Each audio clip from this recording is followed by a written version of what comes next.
1차 세계대전이 끝났습니다. 그런데요, 패전국이었던 독일에겐 진정한 평화 대신 엄청난 상처와 분노만 남았어요. 바로 그 악명 높은 베르사유 조약 때문이었죠. 자, 바로 이 혼돈 속에서 어떻게 한 나라 전체가 말 그대로 광기에 빠져들게 됐을까요? 오늘 그 과정을 한번 깊숙이 들여다보겠습니다. 여기서 우리가 진짜 마주해야 할 어쩌면 가장 어렵고 불편한 질문이 하나 있습니다. 아니, 당시 유럽에서 가장 지적이고 교양 있다는 나라가 어떻게 히틀러 같은 인물에게 완전히 넘어가 버렸을까요? 대체 왜 그 똑똑했던 독일 사람들은 그를 지도자로 선택하고 또 그렇게까지 열광했던 걸까요?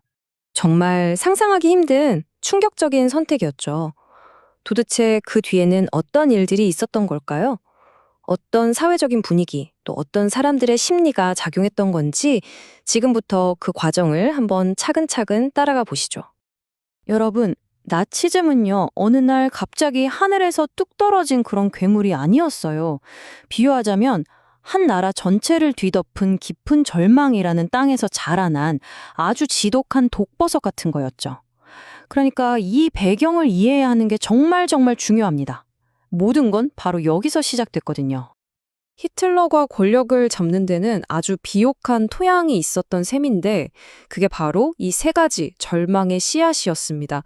첫째, 나라가 망했다는 국가적인 굴욕감. 둘째, 내 모든 걸 앗아간 경제적인 파멸. 그리고 마지막으로 아무런 희망도 주지 못했던 정치적인 실패.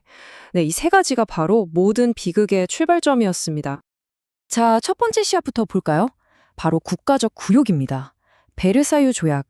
이거 정말 독일에겐 치욕 그 자체였어요. 전쟁의 모든 책임을 독일한테 다 뒤집어 씌운 거거든요. 이건 그냥 돈 문제가 아니었습니다. 독일 국민 전체의 자존심에 정말 깊은 상처를 냈고 마음속에 두고 보자 하는 복수심을 불타오르게 만들었죠. 그리고 두 번째, 경제적 파멸이 닥칩니다. 정부가 전쟁 배상금 갚겠다고 돈을 그냥 미친 듯이 찍어낸 거예요. 그 결과가 뭐였을까요? 상상도 못할 초인플레이션. 자, 여기 보세요. 빵 한 덩이에 1조 마르크. 이게 무슨 뜻이냐면요. 평생 허리띠 졸라매고 꼬박꼬박 모은 돈이 그야말로 하루아침에 그냥 종이 조각이 돼버렸다는 겁니다. 완전한 절망이죠. 자, 마지막 세 번째 씨앗은 정치적 실패입니다. 독일에 바이마르 공화국이라는 새로운 민주주의가 들어섰어요. 이제 자유의 시대가 올 거라고 다들 희망에 부풀었죠. 하지만 현실은 어땠을까요? 완전 혼돈 그 자체였습니다. 정치인들은 맨날 자기들끼리 싸우기만 하고 결국 1929년에 대공황이라는 어마어마한 위기가 터졌는데 아무도 해결을 못하는 거예요. 이러니까 사람들 머릿속에 이런 생각이 자리 잡기 시작한 거죠. 아, 자유, 그거 그냥 무능한 거네. 이럴 땐 강력한 지도자, 강력한 국가만이 답이다. 자, 이렇게 국가적 굴욕, 경제 파탄, 정치 실패라는 완벽한 판이 깔렸습니다. 그럼 히틀러는 이 깊은 절망을 어떻게 파고들었을까요? 지금부터는 아주 치밀하게 계획된 나치의 권력 장악 설명서를 한번 열어보겠습니다. 나치의 방식은요, 진짜 놀라울 정도로 체계적이고 어떻게 보면 무서울 정도로 단순합니다. 핵심 전략은 딱 3단계예요. 1단계, 아주 단순하고 명확한 적을 만들어라. 2단계, 그 혼란 속에서 강력한 구원자로 등장해라. 그리고 마지막 3단계, 모든 사람의 눈과 귀, 즉 모든 메시지를 통제해라. 이 3가지였습니다. 자, 1단계부터 보죠. 단순한 적 만들기. 이게 뭘까요? 바로 희생양을 만드는 겁니다. 히틀러는 독일이 겪는 모든 고통과 불행이 다른 누구도 아닌 바로 우리 안에 있는 내부의 적, 즉 유대인과 공산주의자들 때문이라고 목청껏 외쳤어요. 생각해보세요. 복잡한 경제 문제, 어려운 정치 상황, 이걸 아주 단순한 저놈들 때문이야 라는 음모론으로 바꿔치기 한 거죠. 그러니까 사람들의 그 들끓는 분노가 아주 명확한 타겟을 향해 곧장 쏠리게 된 겁니다. 그리고 2단계, 스스로를 구원자로 만드는 겁니다. 나치가 정말 잘했던 게 바로 이 대규모 집회, 웅장한 쇼였어요. 이 집회를 통해서 외롭고 고립됐던 개인들을 거대한 군중의 한 부분으로 만들어버린 거예요. 사람들은 거기서 개인의 이성 같은 건 잠시 내려놓고 그 대신 우리는 위대한 독일 민족이다 라는 엄청난 소속감과 자부심을 느꼈던 거죠. 그 열광적인 분위기 속에서 히틀러는 자연스럽게 구원자가 되는 거고요. 마지막 3단계는 정말 무서운 겁니다. 바로 완벽한 정보 통제. 나치의 선전장관이었던 괴벨스가 이런 말을 했죠. 거짓말도 천번반복하면 진실이 된다. 이게 그냥 말이 아니었어요. 나치는 권력을 잡자마자 신문, 라디오, 교육, 문화, 말 그대로 모든 걸 장악했습니다. 그리고는 아주 단순한 구호들을 정말 끊임없이 반복해서 주입했어요.